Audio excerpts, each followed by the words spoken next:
Operation সিন্দুর চলাকালীন ভারতীয় ক্ষেপণাস্ত্র চিহ্নিত করতে পুরোপুরি ব্যর্থ হয়েছে পাকিস্তানের চীনা এয়ার ডিফেন্স সিস্টেম এবং ড্রাগনের এই হাতিয়ার যে একেবারে কাজের নয় তা আবারও প্রমাণিত হয়েছে। এবং যেটা আপনারা দেখতে পাচ্ছেন যে ভারতীয় ফৌজের অপারেশন সিন্দুরে দিশেহারা পাকিস্তান, যেখানে ধ্বংসস্তূপে পরিণত হয়েছে যে পাক জঙ্গি ঘাঁটিগুলো বা জঙ্গি যেখান থেকে প্রশিক্ষণ কেন্দ্র ছিল, এবং চোখের নিমেষে গুড়িয়ে গিয়েছে একের পর এক জঙ্গি ঘাঁটি। এবং সূত্র মারফত যেটা আরও খবর পাওয়া যাচ্ছে, সন্ত্রাসবাদীদের প্রশিক্ষণ শিবিরগুলি ধ্বংস করতে ছোড়া হয় স্ক্যাল্প বা ক্রুজ ক্ষেপণাস্ত্র বা এবং হ্যামার। সেগুলোকে চিহ্নিত করতে বা আটকাতে পারেনি ইসলামাবাদের এয়ার ডিফেন্স সিস্টেম, যেটা চীন থেকে নেওয়া হয়েছিল। আকাশ প্রতিরক্ষা ব্যবস্থার ক্ষেত্রে পুরোপুরি বেজিং এর হাতিয়ারের উপর নির্ভরশীল ছিল ইসলামাবাদ। এর জন্য কয়েক হাজার কোটি টাকা খরচ করতেও পিছু পা হয়নি রাওয়ালপিন্ডির ফৌজি জেনারেলরা। কিন্তু যুদ্ধ পরিস্থিতিতে সেইগুলি যে একদমে কোনো কাজের নয় তা অপারেশন সিন্দুরের পর আবার তা প্রমাণ হয়ে গিয়েছে। এবং এর আগেও চীনের তৈরি এয়ার ডিফেন্স প্রতিরক্ষার ব্যবস্থার ব্যর্থতা ধরা পড়েছিল। ক্ষেপণাস্ত্র বা বিমান হামলা আটকানোর জন্য পাক সেনাবাহিনীর হাতে রয়েছে ৬টি আকাশ প্রতিরক্ষা ব্যবস্থা, এবং সেই তালিকায় প্রথমে রয়েছে চীনের তৈরি HQ-9P এবং HQ-9B এর নামে দুটি এয়ার ডিফেন্স সিস্টেম। এবং ১০০ থেকে ২০০ কিলোমিটার পর্যন্ত সুরক্ষা দিতে পারে এই এয়ার ডিফেন্স সিস্টেম। জিঙ্কের এই হাতিয়ারে রয়েছে AESA রেডার এবং ১৪ ম্যাগ বা গতির ক্ষেপণাস্ত্র, অর্থাৎ শব্দের থেকে ১৪ গুণ গতিতে ছুটতে পারে এই রকম ধরনের ক্ষেপণাস্ত্র। মূলত লাহোর এবং রাজধানী ইসলামাবাদের নিরাপত্তা নিশ্চিত করতে এই HQ-9P এবং HQ-9B মোতায়েন রেখেছে পাকিস্তানের যে ফৌজ। এবং মাঝ আকাশে ক্ষেপণাস্ত্র বা লড়াকু জেট ধ্বংস করাই তাদের উদ্দেশ্য। এছাড়া ভারত এবং রাশিয়ার যৌথ উদ্যোগে তৈরি ব্রাহ্মস সুপারসনিক ক্রুজ ক্ষেপণাস্ত্রকে আটকাতে চীনের এই এয়ার ডিফেন্স সিস্টেম পুরোপুরি ব্যর্থ হয়েছে। এবং তার ফলে যে ধ্বংসস্তূপে পরিণত হয়েছে পাকিস্তানের যে জঙ্গি ঘাঁটিগুলো, যেটা আপনারা দেখতে পাচ্ছেন। এবং পুরো ভিডিওটি আপনারা দেখতে থাকুন। ৪০ থেকে ৭০ কিলোমিটার পর্যন্ত এলাকায় সুরক্ষা দিতে পারে এই LY-80 এবং LY-80E। এর ভেতরে থাকা ক্ষেপণাস্ত্রের গতিবেগ ২.৫ ম্যাক। তবে এছাড়াও স্ক্যাল্প ক্ষেপণাস্ত্রের হামলা ঠেকাতে চীনের থেকে FM-90 নামের একটি বিশেষ ধরনের আকাশ প্রতিরক্ষা বা এয়ার ডিফেন্স সিস্টেম ব্যবহার করে আসছে ইসলামাবাদ। এবং হাতিয়ারটি ১৫ কিলোমিটার পর্যন্ত এলাকাকে সুরক্ষা দিতে পারে চীনের এই এয়ার ডিফেন্স সিস্টেম। ফ্রান্সের তৈরি ক্রোটালে নামের অনুরূপে একটি এয়ার ডিফেন্স সিস্টেম রয়েছে পাক ফৌজের হাতে। তবে এটি বেশ পুরনো। ১৯৯০ সাল থেকে সংশ্লিষ্ট হাতিয়ারটি ব্যবহার করে আসছে ইসলামাবাদ। এছাড়া সীমান্তে আমেরিকার তৈরি MPQ-64 সেন্টিনেলটাল রেডার রয়েছে রাওয়ালপিন্ডির সেনা অফিসারদের হাতে।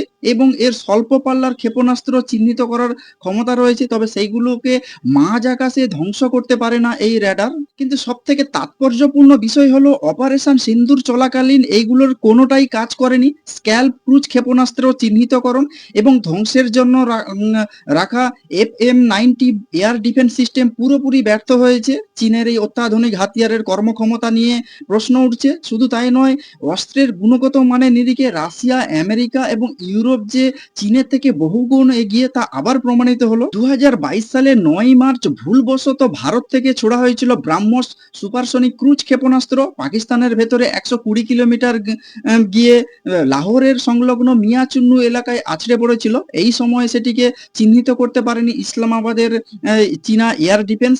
এবং ২০১৯ সালে পাকিস্তানের খাইবার পাখতুনখোয়ায় বালাকোটের জৈশ মোহাম্মদের জঙ্গি ঘাঁটিদের প্রশিক্ষণ শিবিরে এয়ার স্ট্রাইক করে ভারতীয় বায়ুসেনা। এতেও ফ্রান্সের মিরাজ 2000 যুদ্ধবিমান ব্যবহার করা হয়েছিল।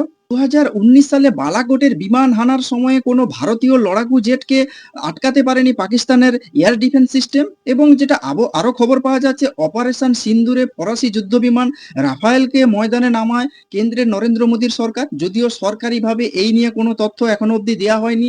এবং বিশ্লেষকরা আরও মনে করছে যে যে ব্যবস্থাকে মিরাজকে আটকাতে ব্যর্থ হয়েছে তার পক্ষে রাফায়েলের গতিবিধি ধরা খুব অসম্ভব, তাতে কোনো সন্দেহের ২০১১ সালে খাইবার পাখতুনখোয়ার অ্যাবেটাবাদের কুখ্যাত জঙ্গি গোষ্ঠী আল কায়দার শীর্ষ নেতা ওসামা বিন লাদেনকে তার গুপ্ত ঘাঁটিতে ঢুকে নিকেশ করেছিল আমেরিকার নেভি সিল নামের কমান্ডো বাহিনী। এবং সেই অভিযানের পোশাকি নাম দেওয়া হয়েছিল অপারেশন নেপচুন স্পিয়ার। এতে বেশ কয়েকটি হেলিকপ্টার মার্কিন ফৌজের ব্যবহার করা হয়েছিল এবং অপারেশন সিন্দুরের পর ভারতের উপর প্রত্যাঘাতের হুমকি দিয়েছে পাক প্রধানমন্ত্রী শাহবাজ শরীফ। একই সুর শোনা গিয়েছে রাওয়ালপিন্ডির সেনা অফিসারদের গলায়। কিন্তু বিশ্লেষকদের দাবি করছে যে সেটা মোটেও সহজ নয়। কারণ এই দুর্ভেদ্য বর্মে অর্থাৎ ভারতের হাতে যে S-400 missile air defence system রয়েছে সেটাকে ভেদ করে ভারতে আক্রমণ চালানো পাকিস্তানের পক্ষে দুঃসাধ্য এবং এই S-400 মিসাইলে মাঝারি এবং দূরপাল্লার মিলিয়ে মোট ৩ ধরনের ক্ষেপণাস্ত্র রয়েছে। শব্দের চেয়ে ১৪ গুণ গতিতে ছুটতে পারে এইগুলো এবং ২০২১ সাল থেকে এখনো পর্যন্ত নয়াদিল্লিতে মোট ৩ টি S-400 মিসাইল এয়ার ডিফেন্স সিস্টেমের সরবরাহ করেছে মস্কো এবং চলতি বছরে এই হাতিয়ার আরও আসার কথা ভারতীয় বায়ুসেনার হাতে এবং সেটি চলে এলে আকাশ থেকে অর্থাৎ ভারতের আকাশসীমায় আক্রমণ শানানো যেকোনো শত্রু দেশের ক্ষেত্রে দুঃসাধ্য হয়ে উঠবে। S-400 র পরে অবশ্যই বলতে হবে বারাক ৮ ক্ষেপণাস্ত্র ব্যবহারের কথা। ইসরায়েলের সঙ্গে যৌথ উদ্যোগে এটি তৈরি করেছে নয়াদিল্লি। ৭০ থেকে ১০০ কিলোমিটার পর্যন্ত এলাকায় সুরক্ষা দিতে পারে এই হাতিয়ার। ব্যারাক ৮ ক্ষেপণাস্ত্রগুলি সর্বোচ্চ ২ ম্যাক গতিতে ছুটতে পারে। মূলত পাকিস্তানের বাবর ক্রুজ ক্ষেপণাস্ত্রের কথা মাথায় রেখে এটিকে তৈরি করা হয়েছে ভারত এবং ইসরায়েলের যৌথ উদ্যোগে। পাক বিমান বাহিনীর বহরে রয়েছে চীনের তৈরি JF-17 লড়াকু জেট এবং ৪.৫ অর্থাৎ 4.5 জেনারেশনের এই যুদ্ধ বিমানকে মাঝ আকাশে ধ্বংস করতে প্রতিরক্ষা ব্যবস্থা গবেষক সংস্থা DRDOর তৈরি আকাশ ক্ষেপণাস্ত্রের ব্যবহারের জুড়ি মেলা ভার। ৭০ কিলোমিটার দূরের লক্ষ্যবস্তুকে নিখুঁত নিশানায় হামলা করার ক্ষমতা রয়েছে এই হাতিয়ারের এবং 2.5 ম্যাক গতিতে ছুটতে পারে DRDOর তৈরি এই আকাশ এয়ার ডিফেন্স সিস্টেমের যে মিসাইল এবং সীমান্তে ১৫ থেকে ৩৫ কিলোমিটার এলাকার নিরাপত্তা নিশ্চিত করতে ইসরায়েলের স্পাইডার নামের হাতিয়ার ব্যবহার করে আসছে ভারতীয় সেনা।